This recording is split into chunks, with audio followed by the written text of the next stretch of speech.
इस रोग में शरीर की चमड़ी का रंग पीला पड़ जाया करता है। इसमें रोगी की आंखें, सारा शरीर और मूत्र पीला हो जाया करता है। रोगी के मुंह का स्वाद कड़वा हो जाता है, जीभ पर मैल का लेप सा चढ़ जाता है, भूख कम हो जाती है। यह जिगर की खराबी से उत्पन्न होता है। जिगर की पित्त नली में जब पथरी अटक जाती है या किसी बीमारी के कारण पित्त की नली का रास्ता छोटा हो जाता है तो पित्त आंतों में न पहुंचकर खून में ही सीधा मिलने लगता है। खून में इस पित्त के मिलने से ही शरीर में पीलापन छा जाया करता है। वैसे यह रोग आमतौर पर पौष्टिक भोजन की कमी, पाचन क्रिया की गड़बड़ी, बहुत ज़्यादा रक्तस्राव या वीर्य नाश करना, मलेरिया, बुखार का जीर्ण रूप आदि कारण पीलिया रोग हो जाता है।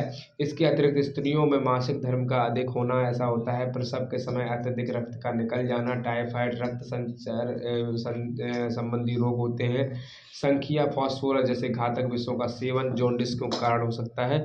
इसमें रोगी का चेहरा, आंखें, नख, मलमूत्र, चर्म हल्दी जैसे पीला हो जाता है, उसका भूख मर जाती है, शरीर का भार घट जाता है, रोगी दुर्बल हो जाता है, वह जरा सी मेहनत करता है थक जाता है, उसे मामूली बुखार रहता है, सुस्ती छाई रहती है, नाड़ी की गति 40 से 50 प्रति मिनट हो जाती है। सही उपचार न होने पर हाथ, पैर, मुंह आदि में सूजन भी आ जाती है, रोगी की चुस्ती समाप्त हो जाती है, सांस कम और थोड़ी आती है।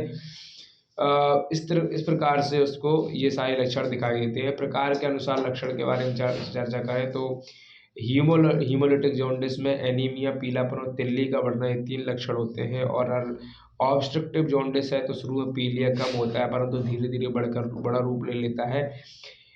हेपेटोसेल्युलर जॉन्डिस में इसमें पीलिया कम से लेकर बहुत ज़्यादा तक हो सकता है। और रोग की पहचान ऐसे हो सकती है कि रक्त, लीवर फंक्शन टेस्ट हो, मूत्र परीक्षा हो, मल परीक्षण हो, एक्सरे पेट व छाती का, लीवर बायोप्सी, पूरे पेट का अल्ट्रासाउंड हो।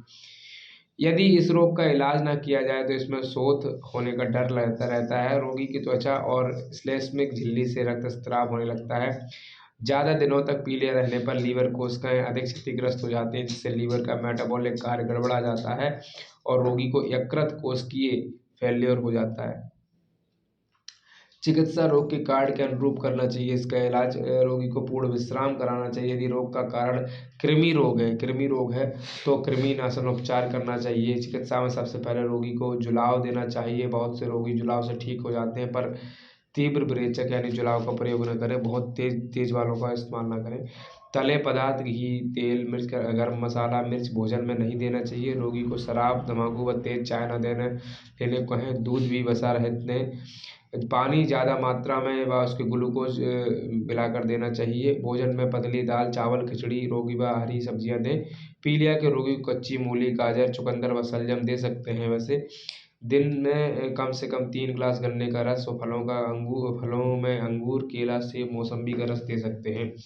रोगी शक्कर, गुड़, चीनी या ग्लूकोज जितना ज़्यादा लेगा उसको उतनी ही जल्दी आराम मिलेगा, इतना ध्यान रखें इसमें। रोगी को पीलिया में भूख नहीं लगती है, वह खाना भी भली प्रकार नहीं पचता है, इसलिए उसे भोजन थोड़ी मात्रा में परंतु ज़्यादा बार देना चाहिए। पानी को उबाल कर पिएँ तो अच्छा ही है। रोगी को भोजन पौष्टिक व विटामिनों से भरपूर हो और उसमें हरी सब्जियां, आलू, हरी प्याज आदि होने चाहिए, इतना ध्यान रखना चाहिए।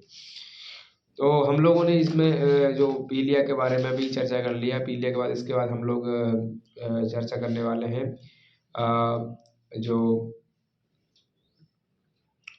यानी हम लोगों ने आंवला के बारे में जो जाना, जो आंवला में कि हम लोगों को कामला के बारे में जाना। तो कामला में क्या रहता है, उपचार कारणों के अनुसार ही करना चाहिए, इतना ध्यान रखना चाहिए।